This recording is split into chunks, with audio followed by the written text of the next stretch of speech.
Yo tout le monde, bienvenue sur la chaîne de Léo et Max. On se retrouve pour l'épisode 21 de la deuxième partie de la saison finale de Bleach. On a un petit message pour vous avant de commencer. Le partenaire de la chaîne Ma Borne d'Arcade vous souhaite une bonne vidéo. C'est le spécialiste des bornes d'arcade, Pincab, Flipper et Babyfoot. Il s'occupe de tout de A à Z sur Dunkerque, garantie 100% français. Allez, on retourne à la vidéo. Petit message pour vous, déjà, on vous remercie infiniment d'être de plus en plus nombreux à rejoindre cette chaîne, donc allez on y va les amis, explosez ce compteur d'abonnements, surtout qu'on va certainement, juste après cette vidéo, on espère que c'est sorti avant, faire un petit live anniversaire. Voilà, on va fêter nos 40K, donc soyez là, n'hésitez pas, au pire vous mettez pause sur la review, vous la regardez après, on vous attend nombreux. Et l'autre chose qu'on doit vous dire aussi, c'est qu'on va structurer de manière un peu plus spécifique cette review 21, enfin de l'épisode 21, c'est mieux. Bah, c'est ça, il y a énormément de changements par rapport au manga. On remercie Atsushi et ses notes très précieuses évidemment. Alors comment on fonctionne généralement? Atsushi nous donne ses notes, on regarde un peu sur quoi s'attarder. Je vais piocher dans le manga, je donne les images à Max, c'est les images du manga que vous allez voir dans quelques instants. Et aujourd'hui on va s'attarder du coup sur les chapitres 579 jusqu'à 586. Bon, ça couvre on va dire 6 chapitres et demi vu qu'on était déjà à la moitié du 579 avec la mort de Gremlins. Rappelez-vous, et c'est d'ailleurs sur ça que l'épisode commence. On va donc commencer comme l'a dit Max avec d'abord les différences avec le manga, ça sera plus simple pour nous pour s'y retrouver et ensuite on vous donne nos avis sur l'épisode. On sait que c'est ce que vous attendez. Alors déjà, ça correspond, moi dans mes tomes couleurs, au tome 64-65, si vous voulez vous y retrouver. J'ai l'impression que Liloto l'Amperde, la meuf glouton, puisque Atsushi nous donne les pouvoirs des différentes filles, donc ça c'est bien. G pour glouton, voilà. On a P pour power, donc la force. On a T pour Thunderbolt, donc l'éclair. Et on a Z pour zombie, ce qui correspond très bien à ce qu'on voit des Bambis, vu que c'est leur nom, hein, les filles qui sont dans le groupe de Bambietta là. Du coup, pour revenir sur Liloto l'Amperde, j'ai l'impression que dans le manga elle tue un peu plus de monde que dans l'anime, j'ai l'impression que c'est en 2 coups par rapport au manga. Donc ça c'est une petite différence. Et puis alors différence un peu plus importante, on nous a carrément coupé Shinji. On le revoyait dans le manga, on va pas vous dire ce qu'il fait, etc. On revoyait Oh Maeda qui protégeait sa sœur, rappelez-vous la dernière fois qu'on l'a vu. Donc c'était quand même assez important. Qu'est-elle devenue? Elle avait été blessée et tout. Shinji pareil, est-ce qu'il est mort ou pas? Bah on revoyait Bazby qui s'opposait à eux, et Bazby, vu qu'on va le revoir un peu plus tard dans cet épisode justement, on imagine bien que la scène de Shinji sera totalement coupée. Sauf si on a un petit flashback. Donc Shinji zappé, c'est dommage, 6 pages quand même. Et alors, un truc qui m'a fait marrer aussi, c'est l'arrivée d'Ichigo. Elle est ultra stylée, on en reparlera tout à l'heure, mais elle m'a fait beaucoup penser à l'arrivée de Goku contre les Ginyu Tokusentai, l'escadron spécial Ginyu dans Dragon Ball. C'est un procédé que les mangaka utilisent pour montrer l'absolu power-up du protagoniste. Voilà. Donc c'était pour vous montrer que ça existait déjà en 1990, mais que c'est toujours un procédé qui marche, hein, même dans les mangas d'aujourd'hui, parce que ça te montre à quel point le protagoniste est devenu plus fort encore que les personnages super forts qu'on a en ce moment.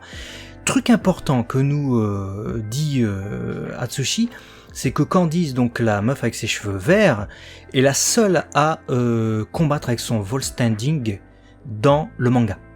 Voilà, les filles qui utilisent leur technique, tout ça, dans l'anime, on va en reparler après, c'est un rajout de l'anime. Dans le manga, elle l'utilise pas. Yurabaha aussi dévoile son plan directement à Ichigo en fait dans le manga. Il lui parle par télépathie. Mayuri et le département, voilà la division de la science tout ça là, ils interviennent pas. C'est Yurabaha qui dévoile son plan d'aller taper le roi, d'aller au palais du roi des esprits directement à Ichigo. Donc ça fait une sacrée différence. Il y a aussi une petite différence sur l'arrivée de Lenji où il coupe par inadvertance ou pas Ichigo et du coup il y a un petit gag. Ça pour le coup je sais pas ce que t'en penses mais c'est bien qu'il est cut hein. Parce que Ichigo est grave stylé dans ces moments là. Voilà, ça casse le rythme inutilement je trouve. D'accord, je suis d'accord. Pour le coup, je trouve de manière générale qu'à part le cut de Shinji et Omaeda, qui est dommage parce que c'est du contenu, du contenu en moins. Il y a des choix de l'anime qui ont quand même, je trouve, valorisé le manga. L'arrivée de Ichigo, la mise en avant des autres filles et pas que Candice avec leur watch standing, etc. Même si à un moment donné on a un côté très shoujo versus shonen, j'ai trouvé que c'était un peu. J'ai à un moment donné, je me suis dit c'est le summum du shoujo, c'est-à-dire t'as les 4 nanas, elles ont leur transfo au maximum, voice standing et tout, je savais pas qu'il y avait des différences, que c'était pas dans le manga, versus le gars qui vient d'arriver, qui a son ultime power-up, c'est le summum du shonen, en fait, tu vois. Je me suis dit, puis dans l'opposition des deux, j'ai bien aimé. Bon, par contre, le manga, c'est vrai que j'aurais préféré avoir une véritable intervention totale de Yurabara qui explique maintenant que tu viens de faire le chemin, maintenant c'est moi qui monte. Bon, j'aurais préféré que ce soit lui. Mais c'est vrai que tout ce que tu as souligné, je préfère quand même la version animée sur la façon dont c'est mis en place. À part les manquements, hein, bien entendu. Donc bon, heureusement qu'ils ont fait ça. Parce que Ichigo qui aurait fait son délire là, ça m'aurait un petit peu sorti du truc. Bon. D'ailleurs, Ichigo, vu qu'on parle de son délire, il y a quand même un gimmick avec Ichigo, c'est Tasuke Nikitaze. Avant, c'était Tasuke Nikitaze, Rugia. Donc, je suis venu te sauver. Rugia, là, c'est Tasuke Nikitaze, Zaraki, Kenpachi. C'était assez drôle, puisqu'il lui dit « Je n'imaginais pas que j'allais un jour pouvoir te dire ça, je suis venu te sauver, Kenpachi. » Donc, c'était assez marrant. Bon, Kenpachi, on comprend la difficulté dans laquelle il est quand même. Il a eu un combat de ouf contre Gremlins, là.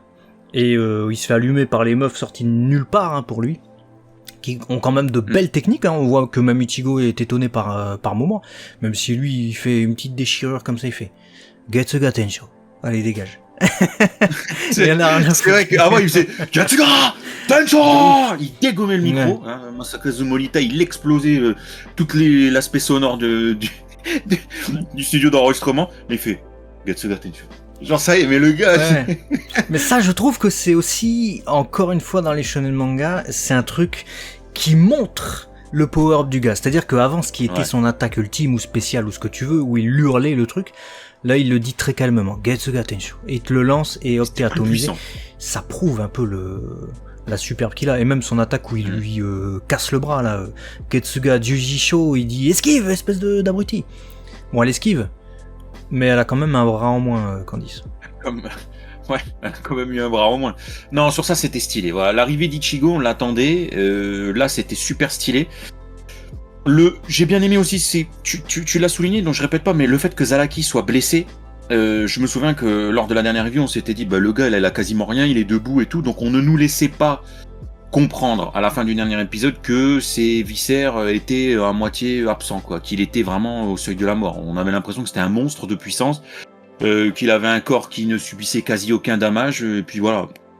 Là, j'ai bien aimé que finalement on débute et que le gars il se dise putain, je vais crever en fait, j'ai plus d'intestin, j'ai plus de viscères, j'entends plus rien. Je me suis dit quand même. On est un peu plus réel face à ce qu'il a subi. C'est quand même ça a remis de l'enjeu, en fait, je trouve. Je me suis dit quand même, bon, le gars, il est pas surcheaté. Bon, donc, s'il a plus d'intestin, il va mourir. Hein. Moi, dans mon truc, il dit juste, j'ai dû avoir un organe qui a sauté ou je sais pas quoi. Moi, dans mes subs, c'était j'ai plus de viscères, je crois. Plus de viscères, c'est un peu compliqué. Donc voilà. Bon, mais...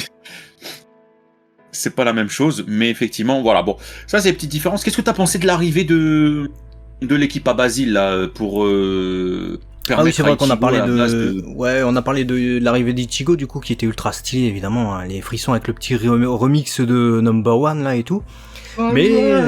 L'arrivée des Bambis, ils étaient pas mal aussi. Attendu, je pense, par les fans de One Piece, de Bleach, on va se faire insulter, par les fans de Bleach.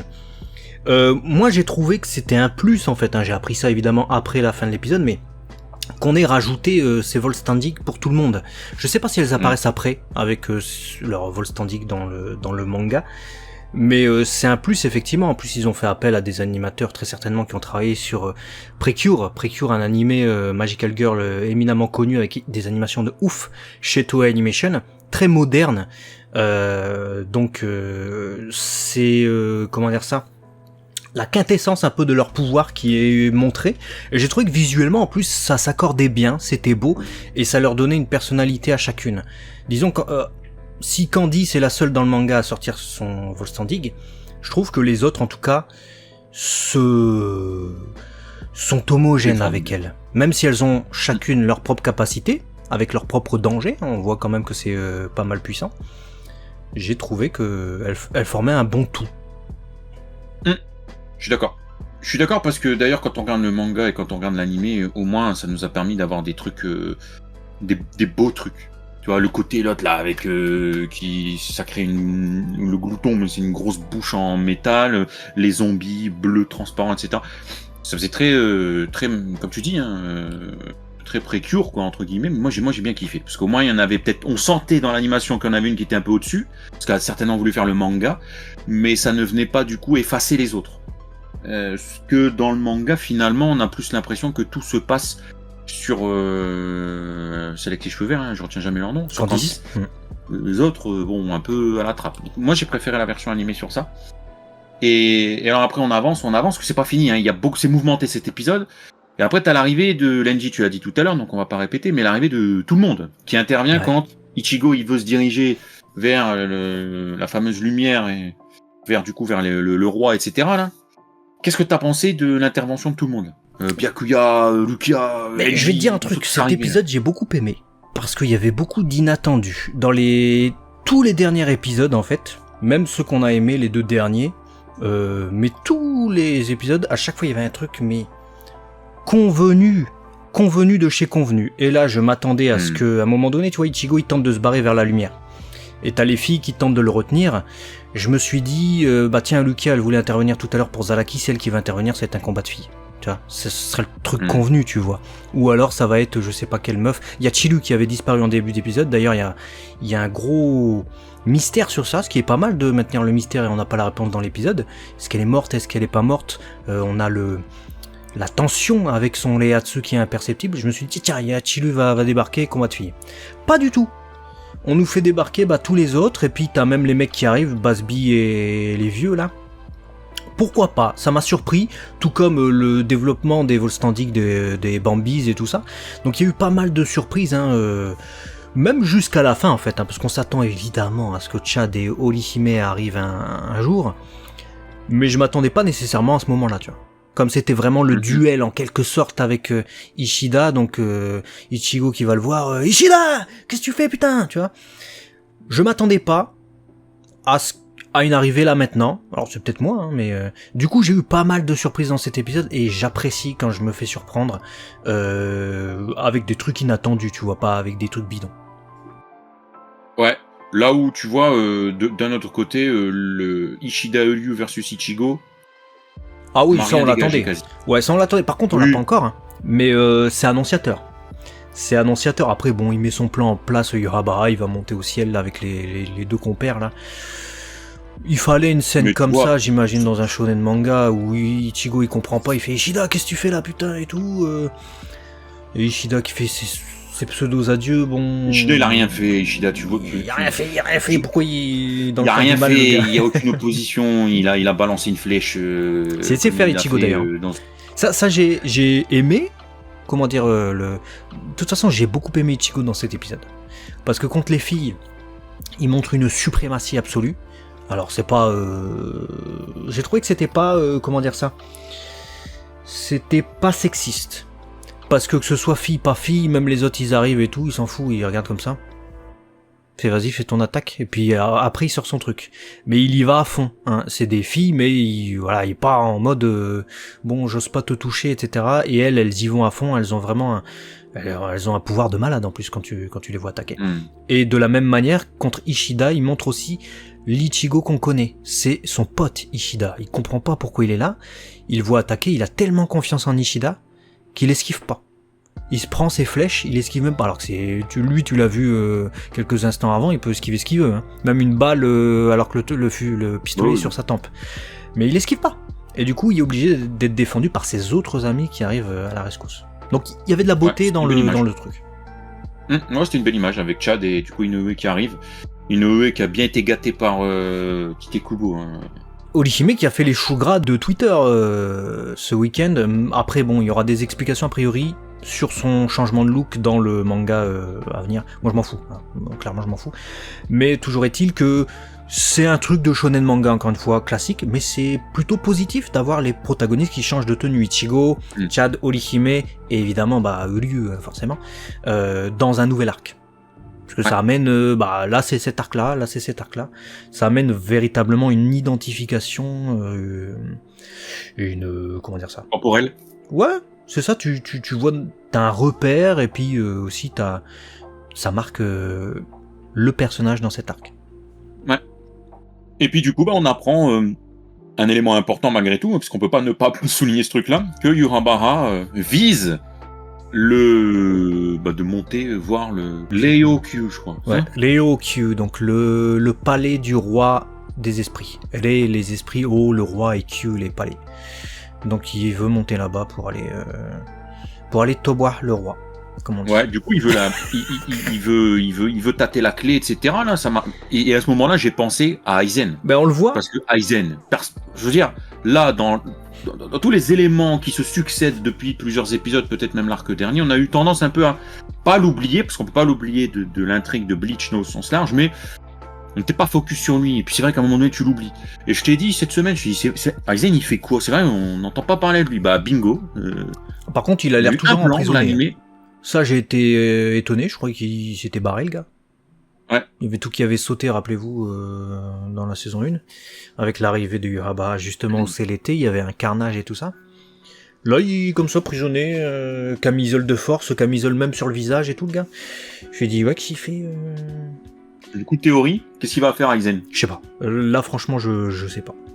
Est-ce qu'il va aider Yurabara, etc., ou est-ce qu'il va justement, à l'inverse, faire quelque chose où on va devoir aller le chercher pour faire appel à lui, genre chef monsieur, on est désolé de vous avoir enfermé, mais en fait Yurabara il s'est enfermé, il y a eu la clé, que lui il est trop fort puissance, mais du coup il faut que nous on soit aussi en capacité d'ouvrir la porte, mais il y a que toi qui sais comment ouvrir la porte en fait. Tu sais à quoi je pense? Aizen, c'est un Shinigami. Ouais.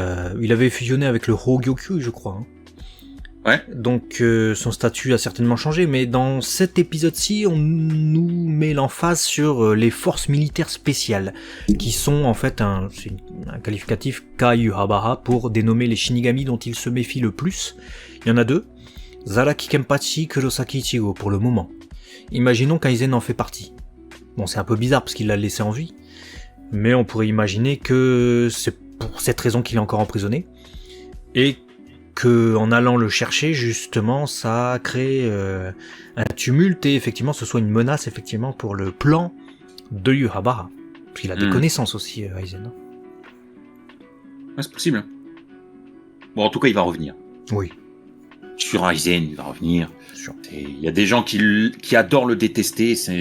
Aizen, c'est Aizen. Ça reste un antagoniste de fou. Hein. Donc, c'est le moment de sortir tout ton artillerie, j'ai envie de dire. Kubo, donc voilà, il va tout sortir. Grimjo, il va revenir. Tu vas voir, tous les trucs, ils vont tous revenir. Mais oui, de toute façon, c'est sûr que c'est lui qui est déjà intervenu contre. Oui. Oui, je suis intervenu et tout dans le Wekumundo. Il va faire ça. Oui, je vais venir, je vais sauver tout. Toskini, Kita et tout. C'est sûr et tout. Bah d'ailleurs, une petite note d'Atsushi avant de terminer aussi. Les seiyuu qui font les Bambis ont joué dans Precure ou dans Sailor Moon Crystal et tout ça.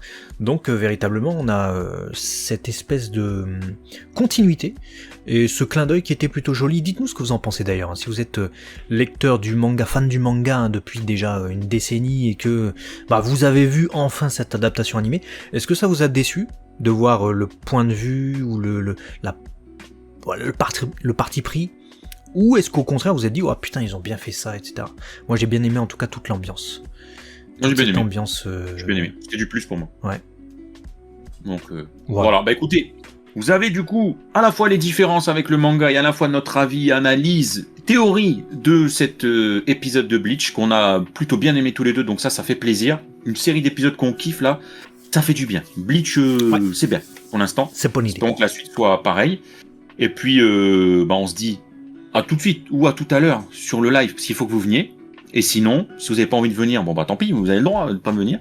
On espère que vous serez présents sur la chaîne de Léo et Max. À la prochaine. Allez, des bisous. Ciao.